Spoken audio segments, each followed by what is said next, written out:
Hallo meine Freunde, herzlich willkommen. Es gibt wieder einen Film zum Golf 4 Cabriolet. Heute machen wir was ganz Kompliziertes und zwar wechseln wir die Scheiben und die Belege an der Hinterachse. Die Radmuttern lösen wir immer, bevor wir das Fahrzeug aufbocken. Nachher wird es eigentlich schwer, wenn man keinen Schlagschrauber benutzt. Nur lose machen, den Rest machen wir natürlich, wenn das Fahrzeug auf dem Wagenheber steht. Vor dem Aufbogen sichert er das Fahrzeug am gegenüberliegenden vorderen Rad mit dem Keil. Problem ist, dass man hier so nur wenige Punkte hat, wo man das Fahrzeug vernünftig anheben kann. Das ist stabil. Vorsicht, das ist zu dünn. Um das Fahrzeug hier anzuheben, geht es zum normalen Wagenheber aber nicht, weil wir hier an der Kante anstoßen. Deshalb müssen wir mit einem Zwischenklotz arbeiten. Langsam, langsam. Schön langsam hochbogen.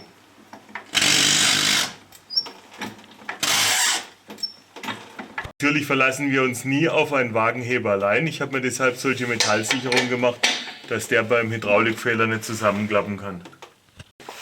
Alternativ könnt ihr natürlich auch ein bisschen Holz drunter setzen. Holz ist immer gut, kann man so gut wie nicht zusammendrücken. Wenn ihr das Rad jetzt endgültig wegmacht, haltet das unten mit dem Fuß, also mit der Spitze ein bisschen gegen, dann kann es nämlich nicht runterfallen. Auch wenn die letzte jetzt außen ist, fällt das Rad nicht runter und jetzt könnt ihr es frei weg abnehmen. Um den Sattel wegzumachen, muss man hier mit dem 15er Schlüssel gegenhalten und da hinten eine 13er Nuss aufmachen. So, jetzt könnt ihr den versuchen aufzumachen. Traditionell gehen die sehr schwer auf. Ihr müsst also gleich mit richtigem Werkzeug dran langen. Wenn sie mal offen ist, können wir nachher mit der Ratsche weitermachen.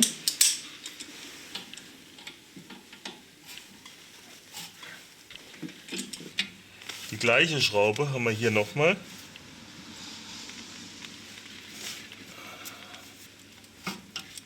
Dann könnt ihr die untere mal komplett rausmachen. Immer schön gegenhalten, sonst verdreht ihr die Manschette, braucht ihr da auch noch eine neue. So, die gleiche Nummer oben nochmal. Die gehen so schwer, weil es verklebte Schrauben sind.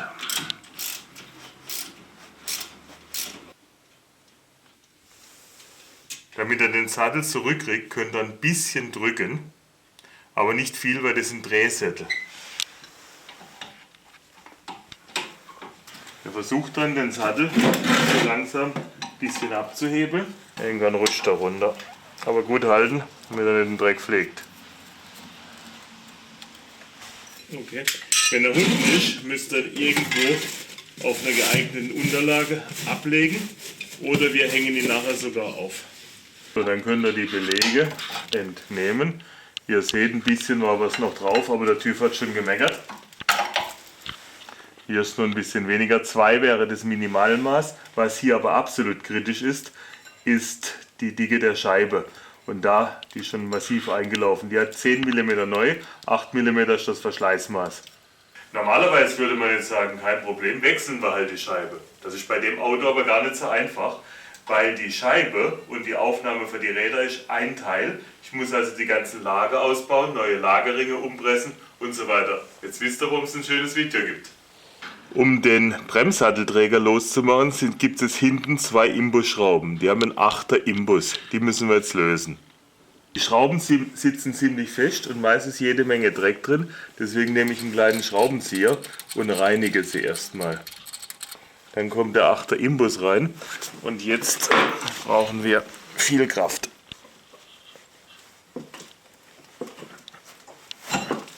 Die hat man. Bei der untere wird uns wahrscheinlich der Bremssattel ein bisschen im Weg sein. Deswegen hängen wir den jetzt mal mit dem Draht auf.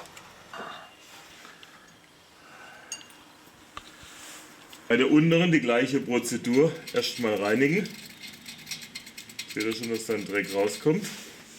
Dann schauen, dass der 8er Imbus, braucht er natürlich eine massive Ausführung, richtig sitzt. Wenn er mal gar nicht will,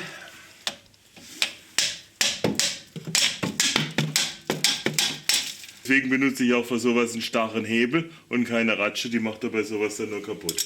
Wenn mal los ist, könnt ihr mit der ganz normalen, schon halbwegs kleinen Ratsche reingehen, kommt er besser bei, wie mit den großen. Dann geht es schon mit den Fingern weiter. Die gleiche Nummer bei der oberen, geht schon von allein. Und dann kann der Bremsträger hier raus. Aufgrund der genialen Konstruktion müssen wir jetzt das ganze Lager, ganze Radnabe und alles ausbauen. Um die Fettkappe zu lösen, ist meiner Ansicht nach so ein Meißel das beste Werkzeug. Wir brauchen uns aber keine großen Sorgen zu machen, die Fettkappe ist beim Satz dabei. Jetzt kommt sie, und zwar in einer Art, dass man sie durchaus noch mal benutzen könnte, aber sie gibt es ja neu. Dann macht er das Fett hier mal weg. Unter dem Fett sieht man dann den Sicherungssplint. Hier steckt er drin, dann sind die Enden hier rum und hier rum gebogen. Um den Splint zu lösen, nimmt er einen großen Schraubenzieher, fahrt mal so drunter, dann müssen wir die andere Seite noch erwischen. Dann könnt ihr mit der Zange reinfahren, die Enden halbwegs gerade biegen. Das ist ja Automobiltechnik aus dem Oldtimer-Bereich. Dann die Dinger halbwegs gerade, die Enden. Gibt ihr auf die Seite mal einen kleinen Schlag drauf und dann könnt ihr von der anderen Seite mit der großen Zange. Und wir haben den Splint. Der muss natürlich auf jeden Fall neu. Wenn ihr den Splint habt, könnt ihr die Kronensicherung abnehmen. Die Mutter drunter geht meist schon mit der freien Hand raus. Dann kommt die Beilagscheibe. Hinter der Scheibe kommt der äußere Teil des Radlagers. Könnt ihr aber auch gleich mit der Dings abnehmen. Zum Rücksetzen des Bremskolben braucht ihr jetzt ein Spezialwerkzeug. Und zwar muss das gleichzeitig Druck aufbauen und den Kolben drehen. Ich habe damals noch sowas selbst bauen müssen vor 20 Jahren. Heute könnt ihr das natürlich aus China kaufen für wenig Geld. Die Ecken hier greifen in die Nuden am Kolben ein. Hier machen wir erstmal den Abstand. Bringt er den Kolben ein bisschen auf Druck und dann wird gedreht. So setzt dann zurück und jetzt müssen wir immer wieder den Druck ein bisschen nachregulieren bei meinem Werkzeug.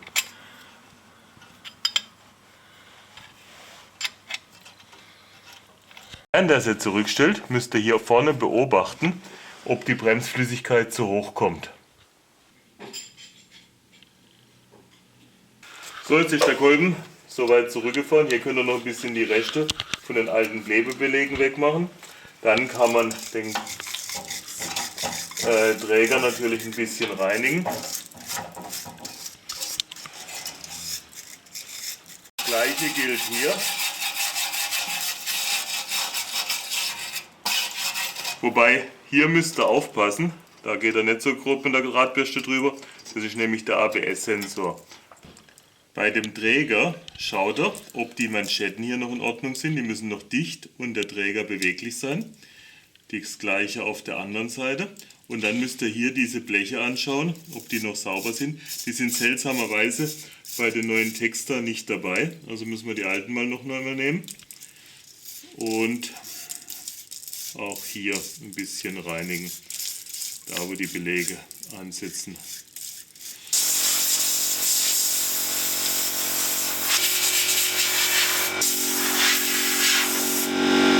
Jetzt kommen wir zum eigentlichen Problem der Reparatur. Vergleichen wir mal die alte mit einer neuen Bremsscheibe. Der Ring für die ABS-Sensoren ist auch auf der neuen drauf. Aber was fehlt, ist der Lagerring. Hier ist ein Lagerring und hier fehlt er. Die Lagerringe sind bei den neuen Lagern dabei. Dieser Ring muss eingepresst werden und das ist ein ganz erheblicher Aufwand für den Heimwerker. Das gleiche auch nochmal auf der Gegenseite. Der muss jeweils bis zum Anschlag runter. Es gab früher Spezialisten, die haben so einen Ring einfach mit dem Hammer und dem alten ausgeschlagenen Ring runtergetrieben. Das funktioniert hier schon mal gar nicht, weil der Ring sitzt so tief, dass ihr nachher zwei Ringe drin habt. Um die Ringe einpressen zu können, braucht ihr ein passendes Presswerkzeug. Das geht jetzt hier oben einwandfrei rein. Hier ist es im Ring, hat ganz minimales Spiel und der Ring wird schön auf der Oberseite eingepresst. Das ist die obere Seite. Für die untere Seite brauchen wir auch noch ein passendes Teil. Können wir so rumnehmen, der passt. Jetzt könntet ihr mit den Teilen auf eine hydraulische Presse gehen.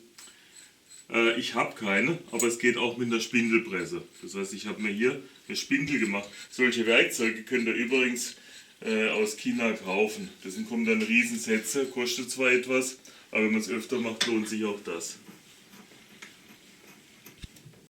Und damit der große Ring in das kleine Loch passt, nehmen wir noch ein bisschen Physik.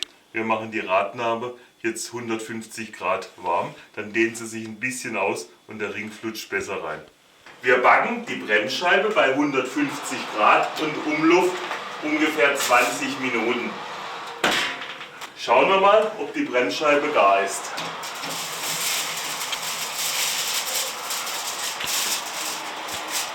Die heiße Scheibe setzt ihr dann auf die vorbereiteten Werkzeuge, den Radlagerring in der richtigen Orientierung rein. Seht ihr auch, wenn das Werkzeug passt. Mutter drauf.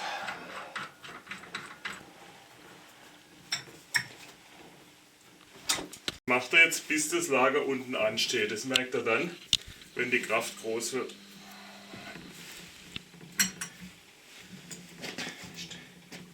Jetzt seid ihr am Anschlag, jetzt ist fertig. Jetzt können wir rückwärts wieder aufmachen.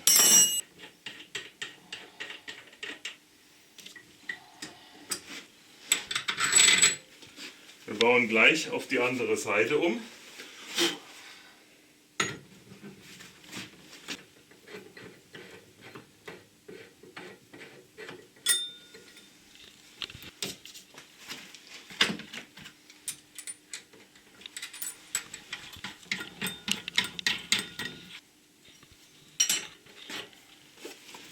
Und auch hier wieder die gleiche Nummer. Schema an, da geht es nicht mehr weiter. Wenn die Bremsscheibe wieder kühl ist, können wir das innere Lager einbauen. Die Lager kommen ungefettet, das heißt, wir müssen erstmal das Fett in die Lager einarbeiten. Das macht man klassischerweise so ein bisschen in die Hand und jetzt immer so schön hier in diese Nut drücken. Reihum. Jetzt sitzt die Nut voller Fett, machen wir die Gegenseite. Dann könnt ihr mal ruhig das Lager ein bisschen drehen, dass sich das Fett schön verteilt. Außen nochmal schön Fett drauf. Und jetzt wird das Lager in seinen Ring eingesetzt. Und nun sitzt es. Dann kommt eine tüchtige Portion Fett unter das Lager.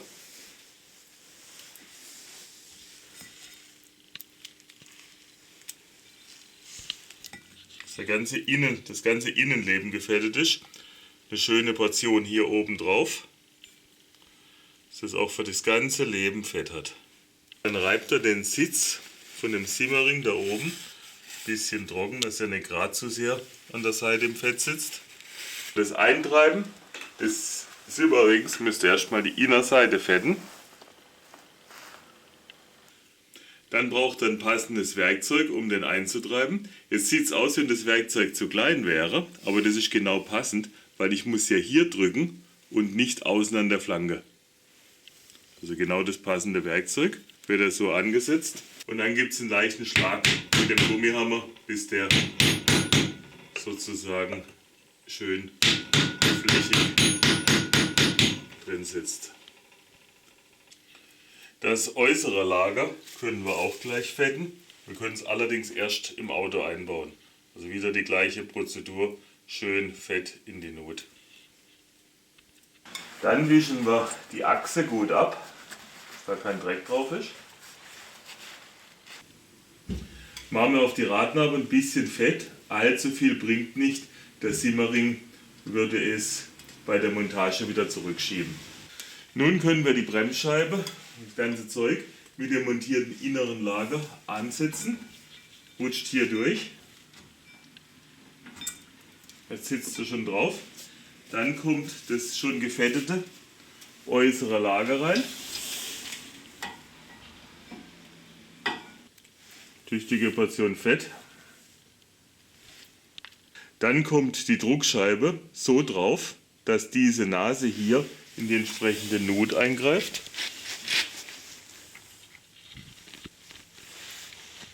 Und danach die Mutter.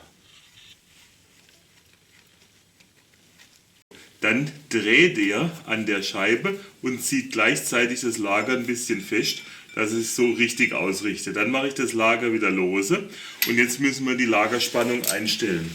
Nimm den großen Schraubenzieher, geht in die Nut rein, aber ohne zu verkanten. Die kann ich noch gut bewegen. Jetzt haben wir noch ein bisschen wenig Spiel. Machen wir es ein klein bisschen fester. Schauen wir nochmal.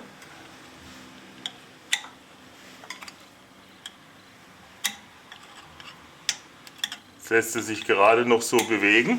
Wir schauen mal, ob es sich drehen lässt. Dann kommt die Kronensicherung drauf. Und jetzt kann man Splint reinmachen. Wenn man so reinmacht, hat man nachher mehr Arbeit. Machen wir lieber von unten rein. Der bekommt von unten einen guten Hammerschlag, bis er ansitzt. Dann biegt er die Enden ein bisschen rum. Nochmal unten einen Schlag nach, dass er auch wirklich gut sitzt. Und jetzt macht er die Enden mit dem Durchschlag anlegen.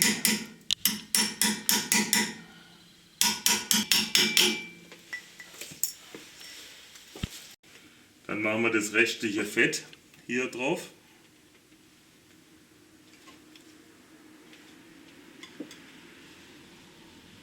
So, dann machen wir eine neue Fettkappe. Allerdings haben neue Fettkappen auch ein Problem. Die sind jetzt so dünn, dass man sie nicht mehr mit dem Gummihammer einschlagen kann, sondern man braucht tatsächlich schon ein passendes Werkzeug, sonst ist gleich die Spitze weg. Also ein Rohr, wo genau in der Nut eingreift. Und dann kommt das Ding nach hinten. Und jetzt sitzt sie für die nächsten 200.000 Kilometer. Das überschüssige Fett macht er jetzt mit dem Lappen weg. Die restlichen Fettspuren entfernen wir mit Bremsenreiniger.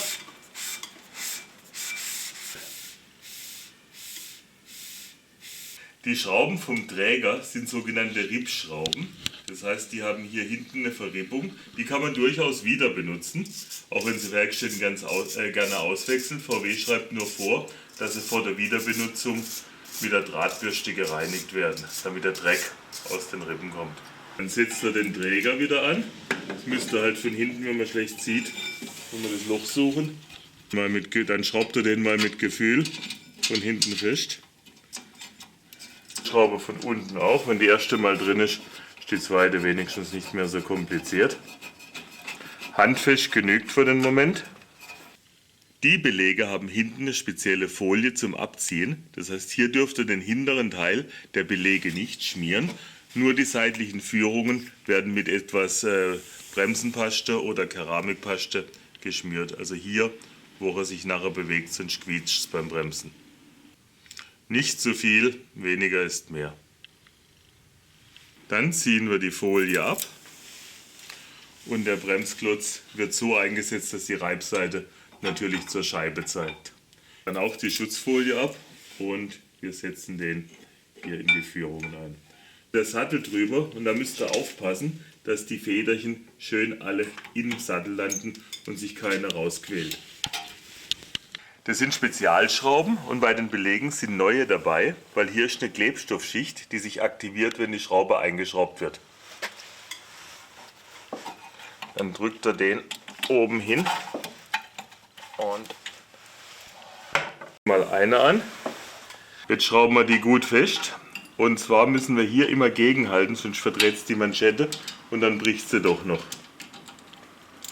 Also immer schön halten hier und drehen, drehen, drehen. Mit der unteren natürlich die gleiche Nummer.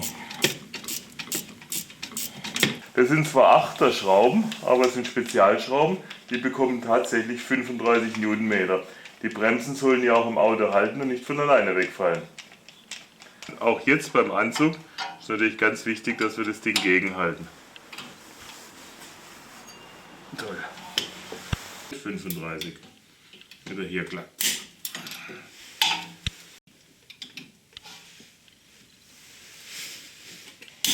Und 35. Schrauben vom Bremsträger werden mit 65 Newtonmeter angezogen.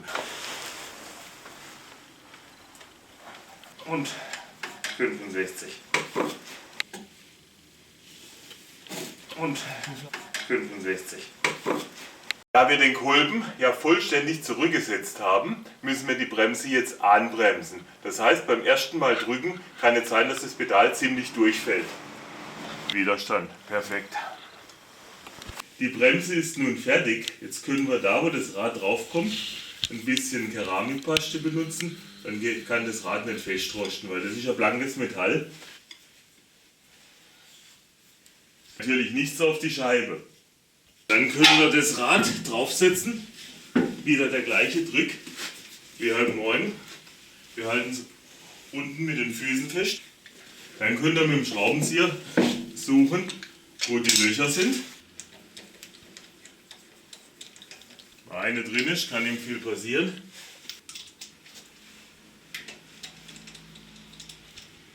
Wir ziehen die Schrauben jetzt schön über Kreuz mal handfest.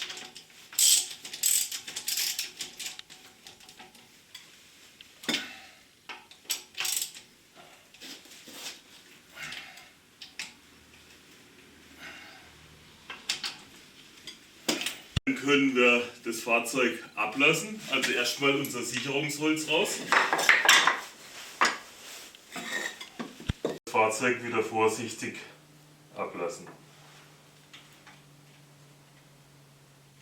Wenn das Fahrzeug auf seinen Rädern steht, bekommen die Radmuttern noch 110 bis 120 Newtonmeter. Auch wieder schön über Kreuz anwenden.